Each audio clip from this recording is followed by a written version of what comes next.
সেই রায়টা ওনারা সর্বসম্মতিক্রমে সেই রায়টাকে বাতিল করেছেন।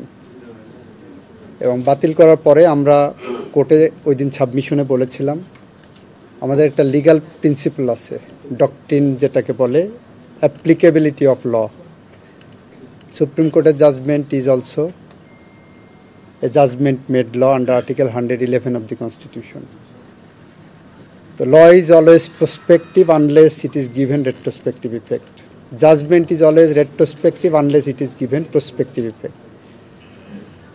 তো ওনারা এটাকে প্রসপেক্টিভ ইফেক্ট দিয়েছেন, অর্থাৎ আগামী সংসদ ডিজলভ হওয়ার পরের থেকে এই রায় কার্যকর হবে। ফলে তত্ত্বাবধায়ক সরকার ব্যবস্থা পুনর্বহাল হলো। তত্ত্বাবধায়ক সরকার ব্যবস্থা সংবিধানে 1996 সালের ত্রয়োদশ সংশোধনীর মাধ্যমে আনা হয়েছিল। সেইটাকে সংবিধানের সাথে সাংঘর্ষিক না বলে এটাকে সাংবিধানিক হিসাবেই ঘোষিত হলো। তত্ত্বাবধায়ক ব্যবস্থা বাংলাদেশের গণতন্ত্রের জন্য একটি সহায়ক ব্যবস্থা হিসেবেই হয়তো ফুল জাজমেন্টে আসবে, কারণ কনক্লুশন যেটা আসছে এই লাইনে সাবমিশনের বেসিসেই।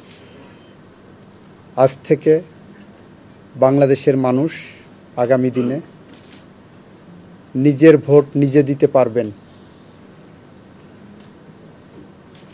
দিনের ভোট রাতে হবে না, মৃত মানুষ এসে ভোট দিয়ে যাবেন না, এরকম একটি গণতান্ত্রিক মহাসড়কে চলা শুরু করলেন বলে আমরা মনে করি।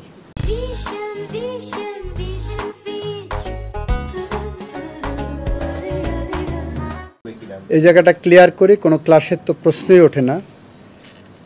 পঞ্চদশ সংশোধনী রায়ের মাধ্যমে তত্ত্বাবধায়ক সরকার বাতিল করেছিলেন, এটা হলো পঞ্চদশ সংশোধনীর ইস্যু। এটা হাইকোর্ট এটাকে অসাংবিধানিক বলেছে অন দ্য গ্রাউন্ড যে এটাই আনা হয়েছিল, এই সংশোধনীটা আনা হয়েছিল অসৎ উদ্দেশ্যে, ম্যালাফাইডনেস। আমাদের একটা আপনারা জানেন যে ম্যালাফাইডনেস ভিসিয়েটস এভরিথিং। ওই রায়টা হাইকোর্ট যেটা দিয়েছেন সেই পার্টটা অ্যাপেলেট ডিভিশনে চ্যালেঞ্জ হয়নি, নাম্বার 1। নাম্বার 2, যদি চ্যালেঞ্জ হয়ও অ্যাপেলেট ডিভিশন বিবেচনা করতে গেলে এই রায়টাকে সবসময় সুপারসিড করবে। This is a review judgement, রিভিউয়ের লিভ গ্রান্ট করে আপিল হয়েছে।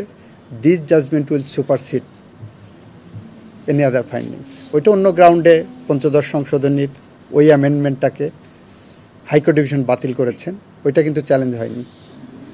চ্যালেঞ্জ হয়েছে যেগুলো বাতিল চেয়েছিলেন কিন্তু হয়নি সেই পয়েন্টগুলোতে, নট অন 15th অ্যামেন্ডমেন্ট।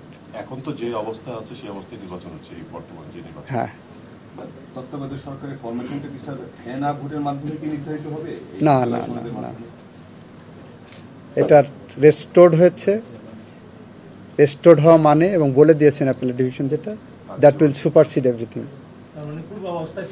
পূর্বাবস্থায় ফিরে গেল এবং এটা কার্যকরী হবে নেক্সট পার্লামেন্ট ডিজলভ হওয়ার পরবর্তী 15 দিনের মধ্যেই যেটা আছে সেই বিধানটা পুনর্বহাল হলো।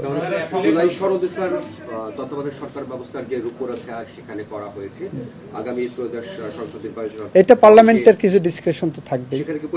আমরা যেমন বলেছি, আমরা সাবমিশনের সময় বলেছি তত্ত্বাবধায়ক সরকার বা সাংবিধানিক কোনো বিধান কোরআন বা বাইবেল না। আমরা বলেছি এই রায়ের মাধ্যমে এমন কিছু আসবে না যেটা কোরআন বা বাইবেলিক হয়ে যাবে। 20 বছর পরে যদি মনে করে মানুষ এই ব্যবস্থা পচে গলে গেছে, এর থেকে ভালো কোনো ব্যবস্থা গণতন্ত্র সংরক্ষণের জন্য প্রয়োজন, সেটা অবশ্যই পার্লামেন্টের একটা ডিসক্রিপশন থাকবে, and that will also be subject to judicial review. ওনারা কেন বলেছেন সেটা ওনারা জাজমেন্টের মধ্যে ডিটেলস পাবেন। ত্রুটিপূর্ণ বলেই, কলঙ্কিত বলেই ওই রায়টা বাতিল করা হয়েছে। অনেকগুলো কারণ আমরা দেখিয়েছি, তার একটা কারণ আমরা বলেছিলাম এই রায় লেখার ক্ষেত্রে খায়রুল হক সাহেব সহ তার যারা সহযোগী ছিলেন তারা দণ্ডবিধির 219 ধারায় অপরাধ করেছেন। রায়, আমরা বলেছি রায়টা কি, আমাদের আইনে রায়ের ডেফিনেশনে বলা হচ্ছে যখন প্রোনাউন্স করা হয়, আপনি মুখ দিয়ে যখন বলে ফেললেন এইটা রায়, দ্যাট ইজ দ্য রায়। ওইটা পরিবর্তনের পদ্ধতি আছে আইনেই, যে ওইটা হয় ওনারা নিজেরা সুমোটো একটা রিভিউ পিটিশন, রিভিউ নাম্বার ফেলে পরিবর্তন করতে পারতেন, অথবা অন্য কেউ এটা রিভিউ করে এটা পরিবর্তন করতে পারতেন। সেইটা না করে প্রোনাউন্স জাজমেন্টকে ওনার নিজের ইচ্ছা মতো যে পরিবর্তন করে দিলেন। It is a commission of offence under section 219 of the penal code. এর কোনো ব্যত্যয় এখানে ব্যাখ্যা করার সুযোগ নাই। ভবিষ্যতে কি স্যার আবার এই হতে পারে, রায়টাকে নিয়ে কি আবার এই ধরনের হতে পারে, মন্তব্য আসতে পারে? হতে পারে। তবে আমি মনে করি যে সেটা গণতন্ত্রের স্বার্থে এটা আসবে না।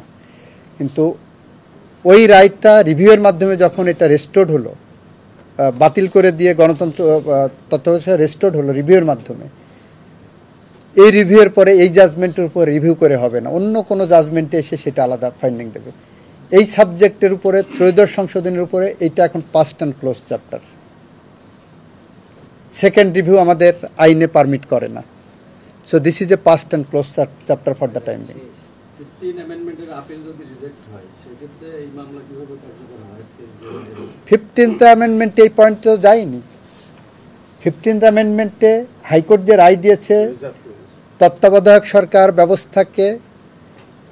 ব্যবস্থা বাতিলের যে সংশোধনী, সেই অংশটুকু বাতিল করেছে, সেটা তো চ্যালেঞ্জ হয়নি অ্যাপেলেট ডিভিশনে। ইন্টার 15 অ্যামেন্ডমেন্ট ইলিগাল চাচ্ছে। সেটা তো অন্য পয়েন্টগুলোতে, কিন্তু যে পয়েন্টে হাইকোর্ট জাজমেন্ট দিয়ে দিয়েছেন সেই পয়েন্ট তো আর যাদের পক্ষে দিয়েছেন সেই পয়েন্ট তো উপরে চ্যালেঞ্জের সাবজেক্ট না, সেখানে রেজ হবে না। সেখানে তো রেজ হবে না, সুযোগও নেই। কারণ কী চ্যালেঞ্জ করবেন? হাইকোর্ট তো আপনার পক্ষেই দিয়েছে।